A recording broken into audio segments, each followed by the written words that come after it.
ministros indicados ao STF pelo ex-presidente Jair Bolsonaro, Nunes Marques e André Mendonça, devem ficar de fora dos eventuais julgamentos sobre a tentativa de golpe relatada pela PF. Isso porque o ministro Alexandre de Moraes, relator das investigações, pretende submeter a eventual denúncia da Procuradoria-Geral da República à análise da primeira turma, da qual ele faz parte. Marques e Mendonça integram a segunda turma. Nos últimos 4 anos, a competência para processos penais vinha sendo do plenário, em que o quórum é completo, mas a regra mudou em dezembro de 2023, devolvendo às turmas essa atribuição. Bom dia, senhoras e senhores. Hoje é 6 de janeiro de 2025. São 10 horas e 30 minutos. O Supremo criou fórmulas para impedir que os 2 ministros que Jair Bolsonaro nomeou tenham influência nas decisões do tribunal.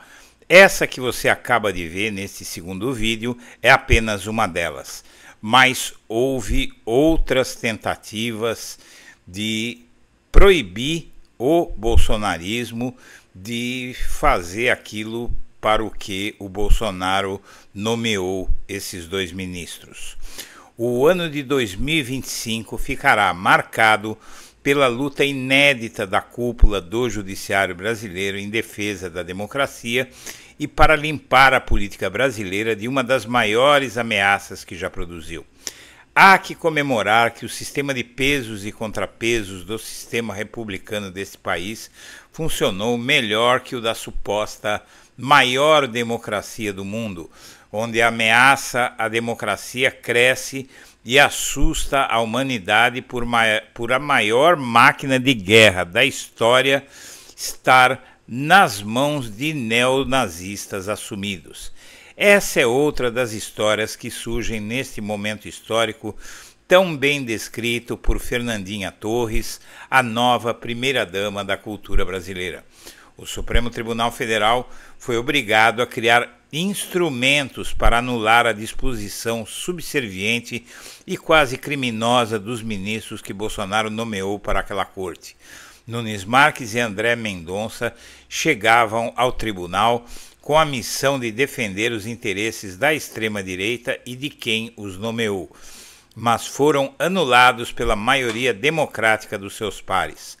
Agora, o sistema de justiça brasileiro está totalmente voltado para punir os autores da tentativa de golpe como forma de dissuadir novos movimentos golpistas como este no Brasil e acabar com a impunidade dos militares neste país que já remonta há quase 60 anos, há cerca de 60 anos, e que precisa acabar para que o Brasil finalmente tenha um reencontro com a sua própria história e a sua própria vocação democrática.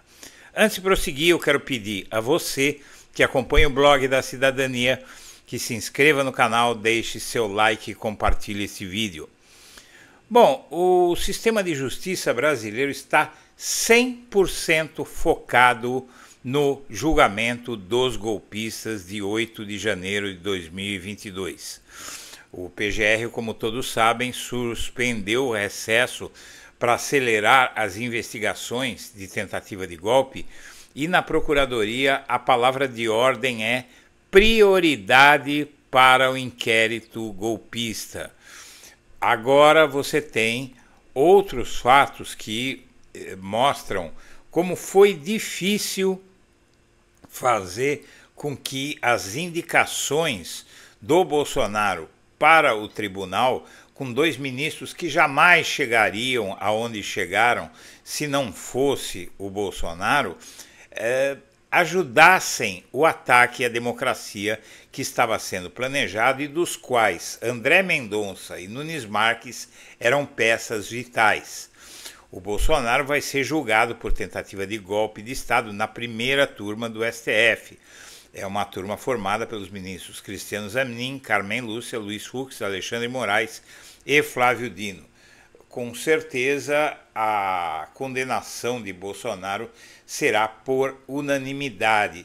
Se fosse em plenário, também seria por uma maioria esmagadora, mas daria possibilidade aos ministros Nunes Marques e André Mendonça de fazer discursos para alimentar o bolsonarismo, fazer discursos contra a decisão do tribunal para alimentar a versão que o bolsonarismo tentará vender para a extrema-direita. Hoje sai uma pesquisa que mostra que o bolsonarismo está encolhendo, uma prova estatística de que o bolsonarismo está encolhendo, nós vamos chegar lá. Muito bem, 2 anos após a tentativa de golpe, o STF está empenhado, assim como a Procuradoria, em punir os envolvidos. A depredação da sede dos 3 poderes entrou para a história como um dia de atentado contra o Estado Democrático de Direito. Até agora, a Justiça condenou 313 pessoas por envolvimento nos atos antidemocráticos. Há 2 anos, o Brasil foi surpreendido com esse violento ataque e o 8 de janeiro entrou para a história e agora todas as energias do sistema brasileiro de justiça estão focadas em terminar esse julgamento ainda este ano e prender os condenados, entre eles o Jair Bolsonaro.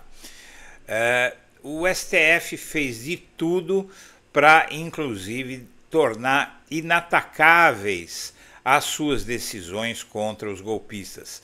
Deu, por exemplo, a possibilidade de os golpistas que cometeram crimes leves, que quebraram uma vidraça, que fizeram pouca coisa na trama golpista, de se declararem culpados e escaparem não só da perda da primariedade, não é, do réu primário, como também da cadeia.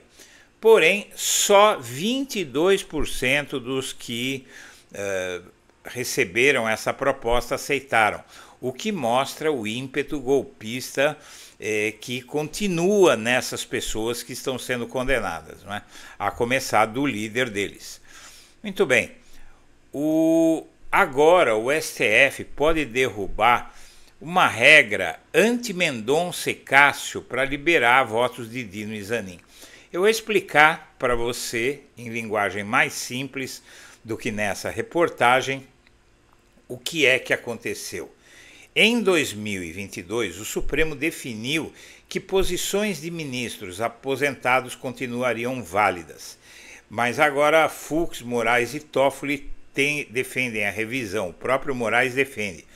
O STF pode rever uma regra definida há 2 anos que prevê manter a validade dos votos deixados por ministros aposentados. Isso pode beneficiar, caso a ideia prospere, Cristiano Zanin e Flávio Dino, ambos indicados pelo presidente Lula e que em certos julgamentos não podiam votar porque quem os antecedeu, o voto de quem os antecedeu era que estava valendo. Hoje, com a regra de 2022, votos manifestados em julgamentos virtuais por magistrados que depois se aposentaram continuam valendo caso haja pedido para que o tema seja apreciado. Ao menos 2 ministros, Alexandre de Moraes e Luiz Fux, concordam com isso. E, na verdade, foi o próprio Moraes quem propôs essa regra em junho de 2022, durante o governo Jair Bolsonaro. André Mendonça e Cássio Nunes Marques foram os mais atingidos e a proposta dessa mudança na jurisprudência do STF foi feita para anular esses 2, porque sabia-se que eles iam entrar lá tentando, nos casos em que eles assumissem a relatoria, por exemplo, passar o pano para o Bolsonaro. Agora, com as indicações de Flávio Dino e Cristiano Zanin, caiu o risco, porque o STF pensava o que naquele momento?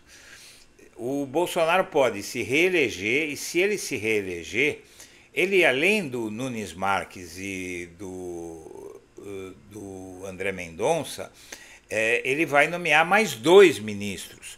Ou seja, é preciso colocar um seguro de que eles não desfaçam decisões vitais para o país que foram tomadas pelos antecessores deles.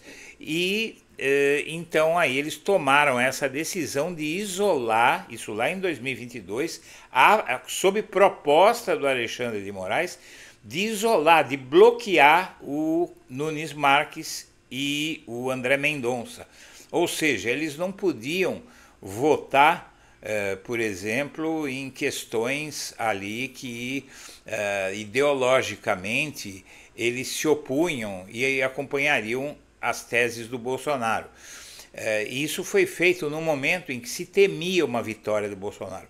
Como o Bolsonaro não venceu a eleição, agora o STF vai mudar essa regra e o Nunes Marques, o André Mendonça vão poder votar, mas sempre vão ficar em minoria e ainda por cima os votos do Flávio Dino e do Cristiano Zanin vão começar a valer. E agora o STF ganha mais poder ainda, porque a Justiça Militar decidiu enviar ao STF inquérito contra militares golpistas e vai começar pelos coronéis da Carta Pró-Golpe. A decisão é da 2ª auditoria da 11ª Circunscrição Judiciária Militar. 4 coronéis foram indiciados pelo Exército por escreverem uma carta incitando o Exército, todos os soldados, oficiais, a aderirem a um golpe de Estado para manter o Bolsonaro no poder. E agora a Justiça Militar começa a entregar para o STF o julgamento, inclusive até dos generais, não é? Dos generais que estão presos e de outros que ainda vão ser presos, condenados e presos pela participação na trama golpista. Mas o que é que isso tem a ver com Fernandinha Torres? A vitória dela lembra que perdoar golpes não é opção. Especular a vitória de Fernando Torres no Globo de Ouro nesse domingo não foi apenas uma consagração de uma excepcional interpretação em um baita filme e num livro para o qual faltam adjetivos elogiosos, né? A luta de Eunice Paiva após seu marido, o ex-deputado Rubens Paiva, ser detido, torturado e morto pela ditadura que mandou no Brasil entre 1964 e 1985 é um lembrete ao mundo do que acontece à vida cotidiana quando golpes de Estado têm sucesso. Essa imagem da Fernanda Torres ganhando um prêmio quase inédito para o Brasil, né,